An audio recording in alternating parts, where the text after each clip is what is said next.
ఆయిటి ఊని ఆషాఢం వచ్చినా ఆషాఢం వెళ్ళి శ్రావణం సొచ్చినా ఓ పక్క అమ్మవారికి బోనాలు, ఇంకో పక్క అమ్మలాంటి పచ్చటి అడవిల వనభోజనాలు.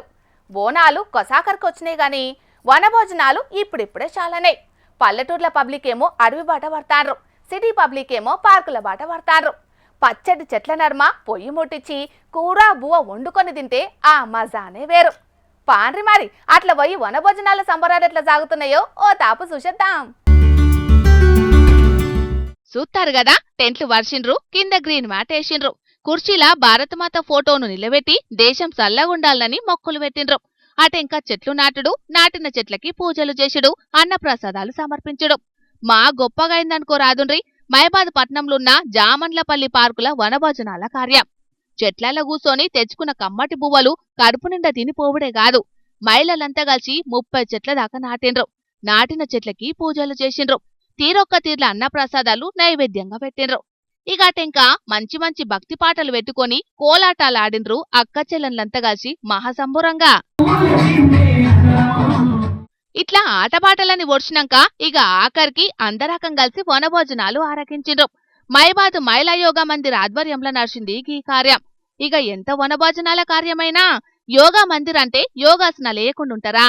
తోల్తా పొద్దుగాల సూర్య నమస్కారాలతోటే కార్యం షాల్ చేసిండ్రట. అట్లాంటి సూర్య నమస్కారాలతోటి ఈ యోగా కార్యక్రమం అనేది ప్రారంభమైనది.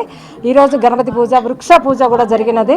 ఆ తర్వాత ఒక 30 చెట్లు కూడా నాటడం జరుగుతుంది ప్రతి ఒక్క మహిళతోటి.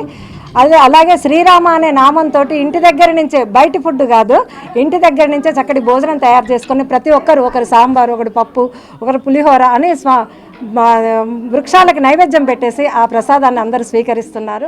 ఆనందంగా ఉంటూ మరి వర్షాలు కురిచి బాగా రైతన్నలకు మనము తోడుగా నిలవాలనేటటువంటి ఉద్దేశంతో మొక్కలను పెంచాలి అనేటటువంటి అవేర్నెస్ మరి మాతలందరికీ కల్పించాలనేటటువంటి ఉద్దేశంతో మరి ఈ కార్యక్రమాన్ని నిర్వహిస్తున్నాము. ఇన్నారు కదా అక్కలు చెప్పిన ముచ్చట్లు. వానలు దండిగా గురువాలే, రైతులకు మేలు జరగాలే అనే వనభోజనాలకి పోయినరట. మంచి ముచ్చటే. సూత్తా అంటే వీలై ఆషాఢ వనభోజనాలున్నట్టున్నాయి. ఇక రేపు మాపు శ్రావణం సొత్తడి, మా దండిగైతే వనభోజనాలు. కాని ఒక్క ముచ్చటొల్లా, వనభోజనాలకు పోన్రి గాని ప్లాస్టిక్ ప్లేట్లు, ప్లాస్టిక్ గిలాసులు, ప్లాస్టిక్ కవర్లతోటి వనాన్ని నాశనం చేయకుండ్రి. ఇంటి నారోళ్ళ పబ్లిక్ జర ప్రకృతిని కాపాడుండ్రి, సరేనా?